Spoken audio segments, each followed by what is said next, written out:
Sa isang press conference, nagpaliwanag ang 18 nagpakilalang dating tauhan ni former Congressman Zaldico tungkol kina Senador Mark Villar at Senadora Loren Legarda. Bakit nga ba sinasabing nasa affidavit ang paghahatid umano sa kanila ng pera, pero hindi na sila nabanggit sa pagdinig noong Huwebes? Nakatutok si Ian Cruz. Gumugulong ang consultative meeting ukol sa flood control scam ng Blue Ribbon Committee Gatchalian Block. Nang mamataan naman sa Senado ang 18 dating bodyguard ni dating Congressman Zaldico kasama ang kanilang abogado. Ito, ang imbitasyon nila, hindi naman nila sinabing mag-QR code kami. Tingnan nyo. Git nila, handa silang humarap kahit sa pagdinig ng Gatchalian Block.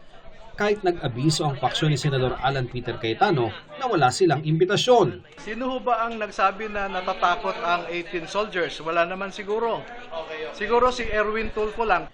Pero tutulaan niya siya kung pangungunahan ito ni Senador Erwin Tulfo na inakusahan ng 18 na tumanggap ng mali-maliatang pera. Ang ayaw ko lang yung mag-preside si Erwin Tulfo as chair. Because that is legally anomalous. Pasado alas 10 ng umaga nang hanapin ni Senador Robin Padilla sa session hall ang mga dating bodyguard ni Ko. 10:08 ng umaga naman nang makita sila ni Padilla sa lobby na problemado pa rin sa QR code ng mga bisita. Bisita ko sila eh. Dapat yung bisita ng senador hindi hinaharang. Imbes sa session hall ay tinangkang dalhin ni Padilla ang grupo sa kanyang opisina. Pupunta sila. Pero bakit sa office mo, sir? May press con muna. May Ako ang press con. pumili. Ako ang nag-request. Okay, sir. Pero sir, pupunta kayo sa hearing? Pupunta kayo sa hearing?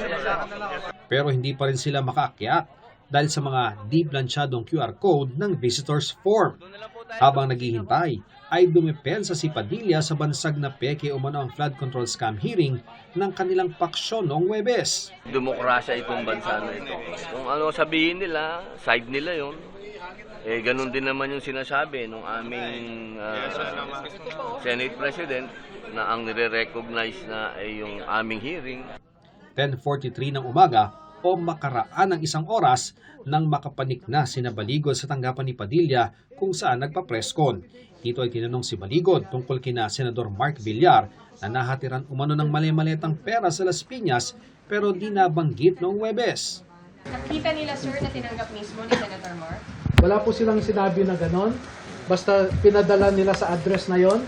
At pagdating po ng masusing pagtatanong ng panel of investigators ng ombudsman, ay dyan po nila maging official na sabihin kung nakita nila o hindi. Nasa affidavit din ang paghahatid umano ng pera kay Senador Loren Legarda pero paglilinaw kanina. Kay Senadora Loren hindi. Wala silang nakita. Hindi nila nakita na nakapasok sa gate. Kasi yun yung what they clearly recalled was that pagbaba ni Zaldico, nagbukas ang gate, pumasok siya, sinara din yung gate daw.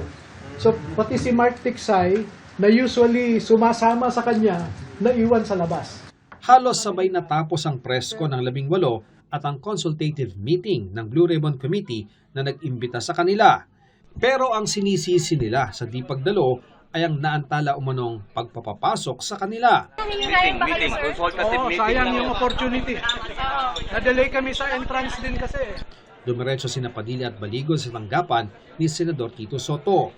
Pero pagkahalos isang oras ay lumabas si Padilla at sinabing si Baligod lang ang kausap ni Soto.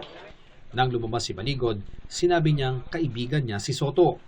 Anya, ipinaliwanag din niya kay Soto na na-delay sila sa gate ng Senado at na-delay lalo sa QR code. Pero kung ipatatawag muli sa pagdinig, ay dadaloan niya ang mga kliyente. May 14 pang ibang dating tauhan din ni Ko umano ang pwedeng tumistigo kung hindi pinaniniwalaan ang unang 18. Attorney, malaki ba pasabog nila talaga? Tingin mo? Ayoko munang mag-speculate. Hindi ko alam kung ano yung malaking pasabog o hindi. Basta we will just fulfill our civic duty. But national leaders, nationally leaders, elected, abot pa ng nationally Malacanang? elected.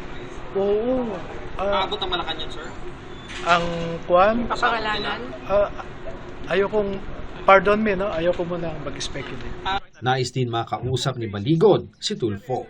May mga naghayag na ng intensyon na maghahain ng reklamo laban kina Attorney Baligod at 18 niyang kliyente kaugnay ng kanilang testimonya noong Huwebes. Handa raw itong harapin ng kanilang grupo. Ian Cruz, Nakatutok, 24 Oras.